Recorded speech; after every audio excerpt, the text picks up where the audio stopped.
Bien, estamos justamente, como dije, con Fernando Tuesta y con Javier Velázquez Quesquén. Muy buenos días, señores, gracias por estar con nosotros. Yo quería comenzar, señor Tuesta, por ahí si usted tiene alguna idea de cuáles han sido las causas de la renuncia de Salomón Lerner. Es importante mirar qué fue lo que desató esta renuncia de Salomón Lerner para entender qué es lo que se nos viene. ¿Usted tiene una apreciación respecto en qué falló Salomón Lerner para que, o qué no le gustó para que él haya renunciado? Bueno, hay algunas causas que son primeras, que es, creo, la pérdida de confianza del presidente Ollanta a las funciones que está desempeñando últimamente el ex premier Salomón Lerner. En realidad, esto se vio mostrado sobre todo a partir del tema de Conga. Se notó la presencia ya visible del ahora nuevo premier, y todo parece indicar que algunas decisiones se tomaron ya sin contar con la anuencia de Salomón Lerner. Y esto hizo que él se sintiera obviamente desplazado, siendo él uno de los hombres del presidente. Pero que creo además que esto era un punto ya bastante alto de un gabinete que se había desgastado, digamos, de manera acelerada. Y creo que también hay que ver esta renuncia, porque en realidad fue así, una renuncia de parte, de manera, digamos, unilateral, ni siquiera conversada, de parte de Salomón Lerner, que todo parece indicar finalmente han quedado aún en buenas relaciones. No ha sido una ruptura de él y de su grupo hasta donde yo tengo entendido, ¿no? ¿Usted cree que el presidente Humala intentó mantenerlo al señor Lerner o simplemente...? Hasta donde tengo entendido, sí. Parece que el presidente Humala lo que había decidido es que se hagan cambios en el gabinete, de manera parece importante, a lo que el ex premier Salomón Lerner no atendió y quiso dejar libre para que el presidente nombre a un nuevo premier y sea la recomposición que el presidente Humala estimaba necesaria y conveniente para el momento, ¿no? Ahora bien, esto por un lado, pero también creo que sí es una crisis ministerial. Todo cambio de gabinete que en realidad se desata sobre circunstancias y no por una propia decisión del gobierno, es la expresión de una crisis, mucho más aún cuando no existe precedente, por lo menos en las 3 últimas décadas, de un gabinete de inicio de tan corta vida. Incluso en un gabinete que se juega en un ámbito tan delicado como el gabinete de Hurtado Miller, duró hasta el verano del año siguiente. Pues estamos, digamos, sumergidos en otras aguas, ¿no? Mucho más tempestuosas de las que ahora tenemos. Pero además eso muestra muchas cosas que quizás en otro momento conversemos. Solamente para terminar y pasar a la congresista Velázquez Quesquén, analizando lo que usted me acaba de mencionar, entonces usted no creería que es una militarización del gobierno de Ollanta Humala, porque se le hubiese pedido al señor Lerner, quédese, vamos a hacer los cambios, pero él habría dicho, si es que yo no tengo digamos, más participación en esos cambios, mejor me retiro, usted haga los cambios, pero con lo que usted me ha dicho, usted no temería una militarización, porque no es que oiga, el señor Lerner ha sido muy débil en Conga, necesitamos más mano dura, y esa mano dura la representaba el señor Valdés, por lo tanto, Óscar Valdés, usted es mi nuevo premier. Una acción de esta naturaleza no puede llevarnos a colocar calificativos como militarización, ni siquiera a estas alturas de autoritarismo. Creo que sí, el nuevo primer ministro tiene una posición distinta, pero dentro todavía del marco legal. Ahora, esto ha sido de alguna manera compensado con esta nueva articulación del gabinete. Yo no creo que nuevo gabinete, no creo que se haya desplazado a todos los sectores, aún existe una cierta pluralidad dentro del mismo. ¿Puede abrirse otros cauces? Sí, pero también es cierto que por lo menos sobre estas medidas yo no me atrevería a calificar como un proceso de militarización y todavía, esperemos que no, de un gobierno autoritario. Ok. Congresista Velázquez Quesquén, ¿lo sorprendió usted las noticias que aparecieron el sábado y luego cuando se confirma la renuncia de Salomón Lerner? ¿Se sorprendió? Por supuesto, claro. Como bien dice Fernando, es poco regular que un gabinete sea recompuesto totalmente a 4 meses de gestión, de inicio de gestión. Y yo creo que aquí se han dado 2 factores que han condicionado este resultado. El primero de ellos es la pérdida rápida de confianza del presidente de la República y su primer ministro, como producto de una serie de hechos que generaron confusión, debilidad, la percepción que tenía el país de la debilidad del gobierno. En primer lugar, no es solamente el tema de Conga, que me parece que es uno de los detonantes. ¿Qué? En primer lugar, vemos, por ejemplo, un ministro de Justicia, ex ministro de Justicia, por ejemplo, que tenía una posición diferente al gobierno frente al tema Artemio y también frente a la detención de Saavedra. El ex ministro de la Producción, Kurt Burneo, atacando al ministro de Economía. Y el tema de que fue muy delicado es la posición del ex ministro del Ambiente, que un día antes del inicio del paro en Cajamarca fractura la posición unitaria del gobierno.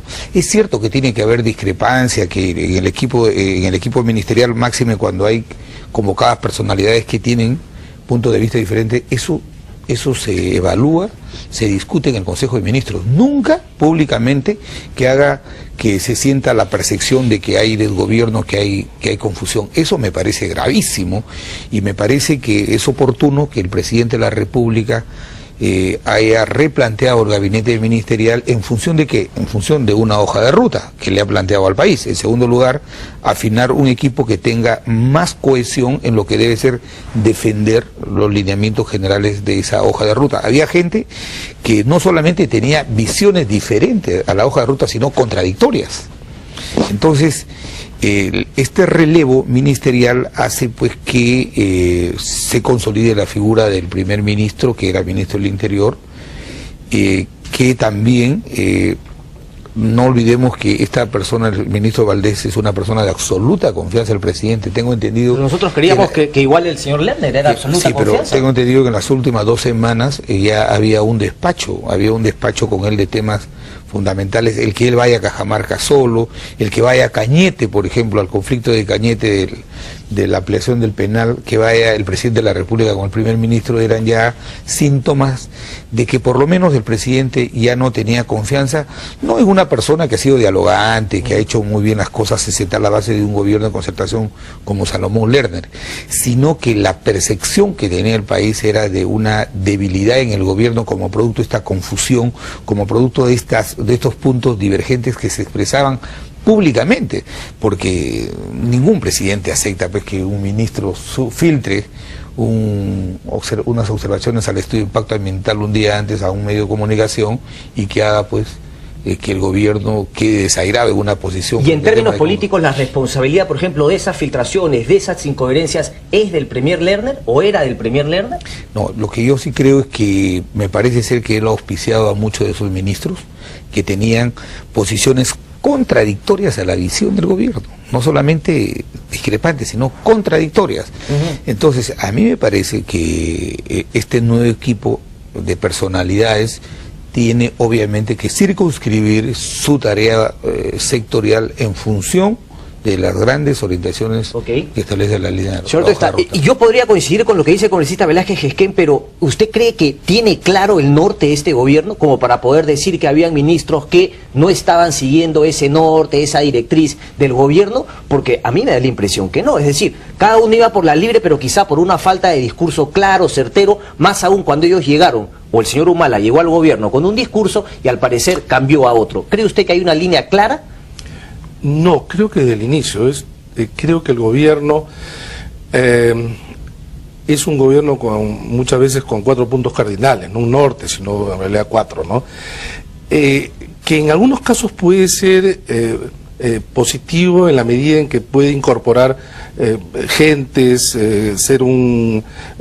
articular un gobierno plural, pero evidentemente sí tiene que haber una orientación que en la percepción, como señalaba Javier, aparecía por el contrario una falta total de este tipo de orientación. Ahora, era notorio que en el gobierno era un gobierno que tenía esta necesidad de instalarse de inicio, que es mucho más complejo cuando no hay un partido de gobierno, que fue el caso del APRA, digamos, que en esta primera parte le es mucho más ventajosa porque tiene una fuente organizativa detrás, le fue muy dificultoso. Y ciertamente ante un presidente que tenía poca visibilidad, la figura del primer ministro comienza a tener, digamos, este poder, en todo caso, que lo hace también a su vez más vulnerable.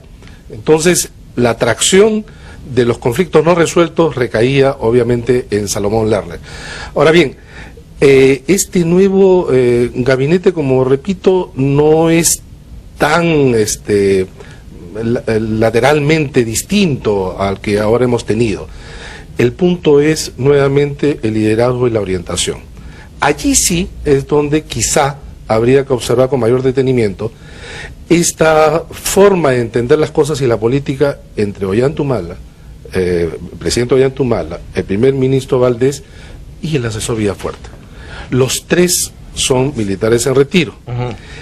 Tienen algunas visiones sobre las cosas que tienen que ver, digamos, con esta idea de seguridad nacional, sobre cómo se pueden resolver los conflictos, que puede ser a su vez un punto muy volátil, digamos, muy quemante, porque los conflictos no es que se van a terminar si es que se resuelve lo de Cajamarca, sino ahí tenemos, digamos, varios en potencia. ¿Cómo lo va a resolver? Porque se ha hablado mucho de la mano dura. Si es que esa es la orientación, que no creo, el presidente Humala a estas alturas yo creo que ya tiene una experiencia política, sabe que resolver de esa manera sería peor todavía, ¿no? Es echar gasolina a una hoguera. Creo por eso que este gabinete se mantiene dentro de los ámbitos de la pluralidad y sigue, creo, apostando todavía en que es posible hacer esta mixtura entre crecimiento económico e inclusión social. Por eso mantener a Carolina Trivelli y otros personas que más o menos dan ciertos sectores que se han quedado.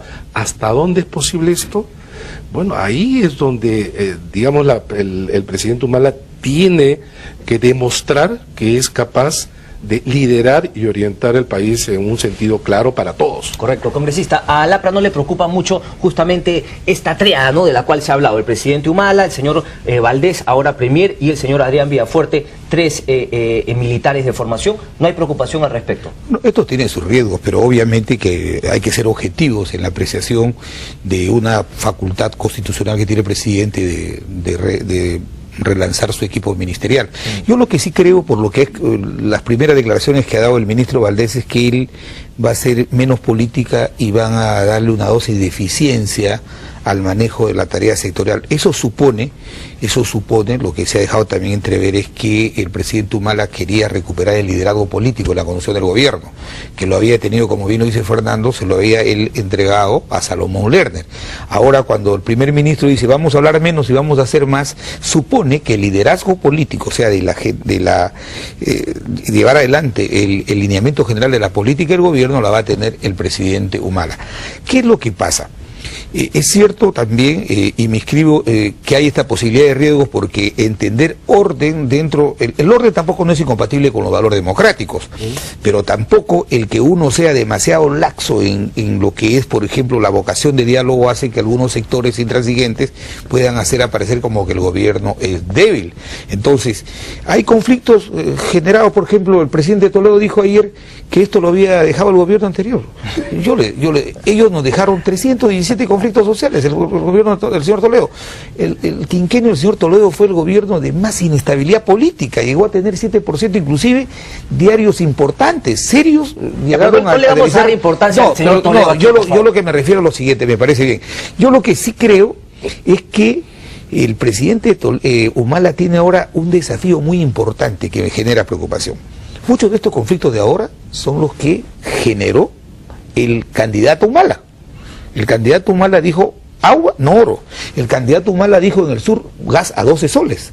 Entonces ahora él se encuentra con una realidad que me parece responsable de ver que todo puede darse dentro del manejo prudente de las finanzas públicas y todo dentro de esa hoja de ruta que pasa por promover inversión, generar empleo, luchar contra la pobreza. Y creo yo de que el compromiso que él ha asumido es hacer más inclusión social. En los 5 años que ha pasado hemos hecho inclusión social. Si quieren hacer más inclusión social, eso pasa por no ahuyentar las inversiones, por generar recursos para poder espaciar más los beneficios del crecimiento. Pero además es lo siguiente, el gran desafío es que este modelo de desarrollo por el cual hemos votado la mayoría de los peruanos, por la cual votó el 70%, tiene que estar legitimado socialmente. Okay. Y me preocupa que la base social que llevó al presidente Humala al gobierno hoy día se pueda sentir frustrado, defraudada, porque él está encauzando al país por esta línea que genera la hoja de ruta. Entonces, me parece que ahí tiene grandes desafíos y creo que es el propio presidente Humala el que ha tomado la decisión de llevar adelante la línea general del gobierno, y ojalá que no se renuncie a la vocación de diálogo, ojalá que se entienda que orden no es imponer la fuerza, sino un diálogo sincero. Y también a los actores sociales también hacerlo ver que el gobierno puede tener mucha vocación de diálogo, pero posiciones intransigentes, por ejemplo, ideologizadas, como decir, tal inversión no va, porque es mi posición ideológica, yo creo que es inaceptable en un gobierno democrático. Pero usted admite que el mensaje es claro de nombrar al señor Valdés. Usted ha dicho que el señor Lerner tuvo algunos errores durante la negociación con Cajamarca. Entonces, el mensaje es claro, es decir, hubo este diálogo, fracasó, quizás fuimos muy suaves con el tema del diálogo, pero para los que no quieren dialogar, como usted ha dicho, de manera abierta, transparente, está el señor Valdés para hacernos entender que la autoridad está ante todo, la ley se tiene que respetar ante todo, el diálogo no puede ser pues una excusa para hacer lo que uno quiere. Ese es el mensaje, a mí me queda claro. Por supuesto. A usted también. Oye, la toma de carreteras, el atentar contra la propiedad pública o privada no legitima una protesta. Una protesta a veces es legítima. Pero el mensaje es claro en el sentido de que Valdés no es Lerner. Orden y él viene dentro del sistema democrático. Ahora, que hay de repente esa preocupación de que puede dársele un cetro de carácter militar. Valdés viene de ser 20 años un empresario exitoso. Entonces no hay que discriminar que porque un ex militar que se ha dedicado a la actividad pública, privada durante 20 años, por esa condición podemos decir que se está yendo a un proceso de militarización. A mí me parece que está... de que es militar es militar. No, el presidente de Toledo está respirando por la herida. Según Álvaro Vargas Llosa habría pedido 5 ministerios, como no le han dado, ahora está respirando por la herida, es lo que ha dicho Álvaro Vargas. Pero no estamos hablando aquí, Alejandro Toledo, estamos hablando que para mí el mensaje, por lo menos yo doy mi punto de vista, era Cajamarca, Salomón Lerner, diálogo, fracasó. Alguien llamó al presidente Humala ese domingo a decirle, señores, esto no va, aquí hay que declarar estado de emergencia. La pregunta es, ¿fue el premier Lerner o fue el ahora premier Óscar Valdés? Y para mí, desde ese punto de vista, sí hay un mensaje, es decir, vamos dentro de las líneas democráticas, pero aquí está la mano dura por si acaso algo se sale de su cauce normal. ¿Usted opina igual?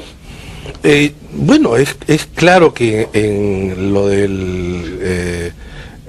los sucesos de Conga, sobre todo ya en los últimos días, había ya una coordinación más estrecha entre el presidente Humala y el actual premier. Y eso es una clara decisión tomada del punto de vista de la confianza. El premier, en este caso, en nuestro sistema político, es una persona de confianza política. Y eso se gana, se pierde, se mantiene. Yo estoy de acuerdo con Javier cuando dice que el presidente tiene toda la potestad. Ahora bien, ¿quién es el que lo retira, el presidente Humala o Salomón Lerner se retira? Salomón Lerner se retira, porque el presidente Humala